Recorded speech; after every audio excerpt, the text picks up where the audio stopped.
नमस्कार दोस्तों, आज की कक्षा में आपका स्वागत है। मैं आरती कौशिक एक बार पुनः आपका अभिनंदन करती हूँ, एक बार पुनः आपका स्वागत करती हूँ अपने YouTube चैनल हिंदी व्याकरण बाय आरती कौशिक के साथ।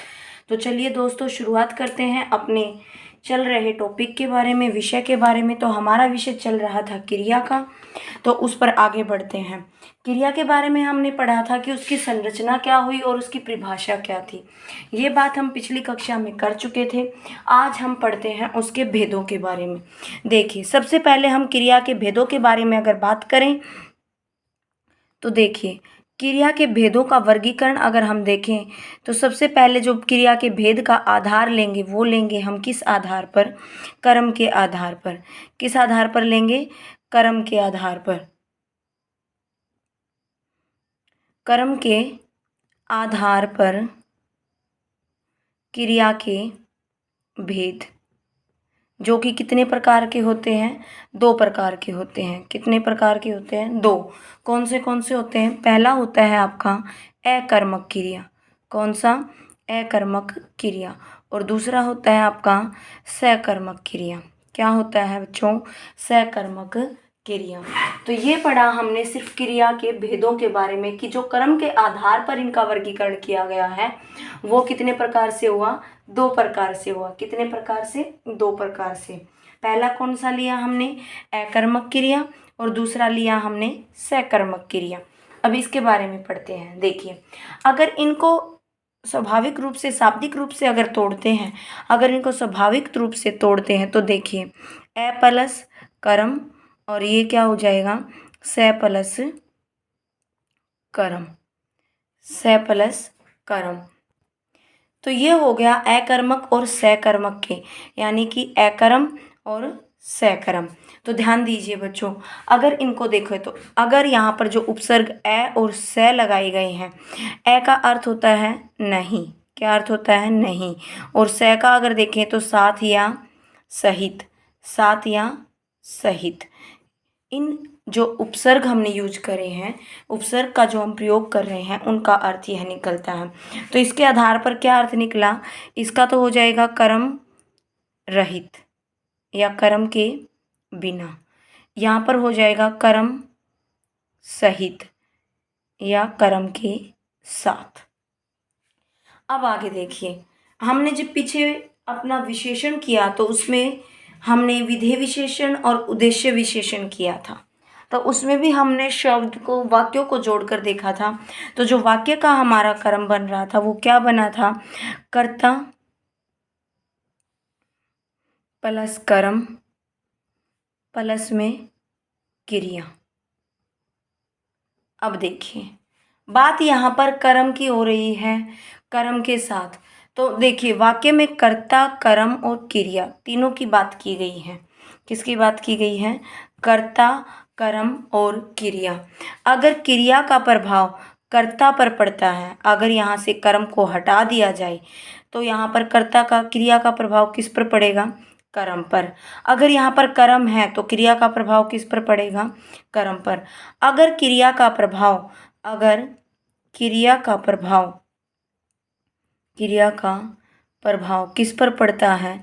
अगर क्रिया का प्रभाव कर्म पर पड़ता है तो यहाँ पर सकर्मक क्रिया होगी। कौन सी क्रिया होगी? सकर्मक क्रिया होगी। और अगर क्रिया का प्रभाव आपका कर्ता पर पड़ता है, किस पर? कर्ता पर पड़ता है, तो कौन सी क्रिया होगी? अकर्मक क्रिया होगी बच्चों। कौन सी क्रिया होगी? अकर्मक क्रिया होगी। इसके बारे में हमने, जो यह कर्ता, कर्म और क्रिया के बारे में हमने कहाँ भी पढ़ा था, इसके बारे में हमने विधेय विशेषण और उद्देश्य विशेषण के साथ भी यह टॉपिक हमने लिया था। तो मैं क्या बताना चाह रही हूँ, देखिए, यहाँ पर अगर कर्म के साथ आपका प्रभाव है तो सकर्मक। तो सीधी सी बात है कि जिस क्रिया में कर्म होता है, जिस वाक्य में कर्म होता है, वहाँ सकर्मक क्रिया का प्रभाव कर्म के साथ, और जिस वाक्य में क्रिया का प्रभाव कर्ता के साथ है, कर्ता पर पड़ता है, वो कौन सी क्रिया हो जाएगी आपकी? वो क्रिया हो जाएगी बच्चों आपकी अकर्मक क्रिया। बात यहीं पर ख़त्म नहीं होती दोस्तों, बात यहीं पर ख़त्म नहीं हो रही है। देखिए, सीधी सी बात देखते हैं। अगर अकर्म का देखें, अकर्मक को देखें तो क्या हो गया, एक तो हो गया का क्रिया का प्रभाव किस पर आया, कर्म पर, कर्ता पर, सॉरी, किस पर आया, कर्ता पर। दूसरा मुख्य बिंदु क्या जा रहा है कि कर्म प्रयुक्त नहीं होगा, कर्म प्रयुक्त नहीं होगा। तो इसमें कौन से उदाहरण हो जाएंगे आपके, चलना, फिरना,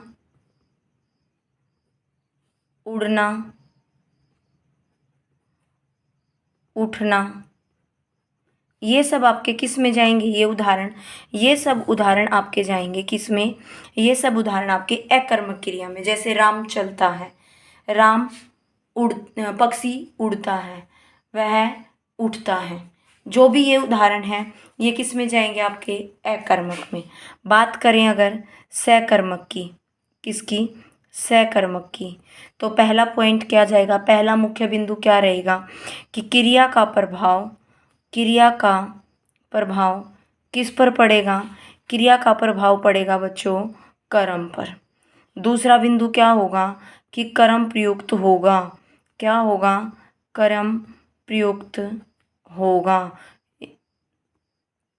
ये बिंदु क्या हो जाएंगे आपके सकर्मक क्रिया के, किसके हो जाएंगे, सकर्मक क्रिया के।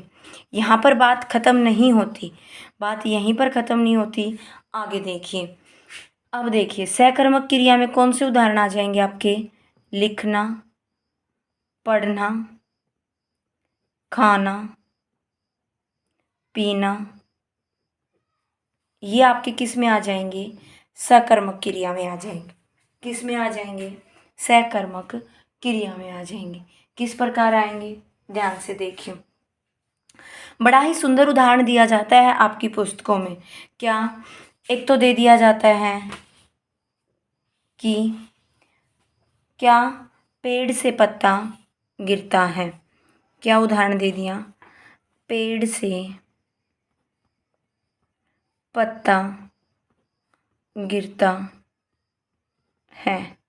इन उदाहरणों को जानने से पहले मैं आपको बता दूं कि आपको क्रिया के बारे में अगर जानना है कि उसमें कर्म है या नहीं, अगर आपको क्या प्रश्न का उत्तर मिलता है तो वो आपका क्या हो जाएगा, कर्म क्रिया सकर्मक, जिसमें आपके क्या का उत्तर देखिए। अब क्या गिरता है, पत्ता गिरता है, इसके आधार पर ये क्या हो गया, कर्म हो गया, क्या हो गया, कर्म हो गया। दूसरा उदाहरण देते हैं, क्या, पक्षी आकाश में उड़ते हैं, पक्षी आकाश में उड़ते हैं। देखिए दोनों को उदाहरणों को ध्यान से देखिए, दोनों उदाहरणों को ध्यान से देखिए।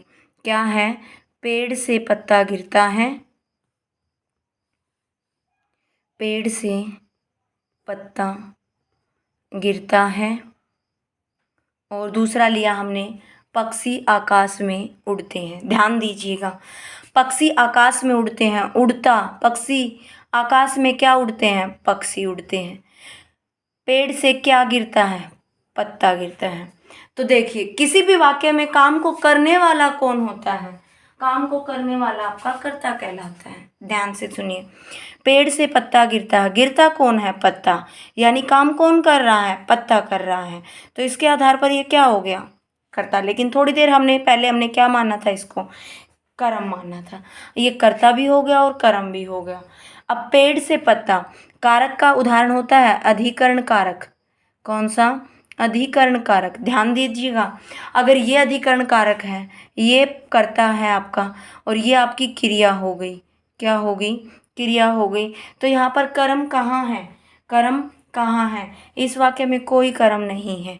ठीक इसी प्रकार देखिए, पक्षी आकाश में क्या उड़ते हैं, पक्षी उड़ते हैं, उड़ना क्रिया है, गिरता क्रिया है, ये दोनों क्रियाएं आपकी अकर्मक क्रियाएं हैं। कौन सी क्रियाएं हैं बच्चों? अकर्मक क्रियाएं हैं। हमें तथ्यों को समझना है। आगे बढ़ते हुए अगली बार हम ऐसे ही उदाहरणों के साथ पेश होंगे। आज की कक्षा में इतना ही। जय हिंद, जय भारत। अगर वीडियो पसंद आती है तो लाइक करें, सब्सक्राइब करें, ज़्यादा से ज़्यादा अपने दोस्तों को शेयर करें। जय हिंद, जय भारत।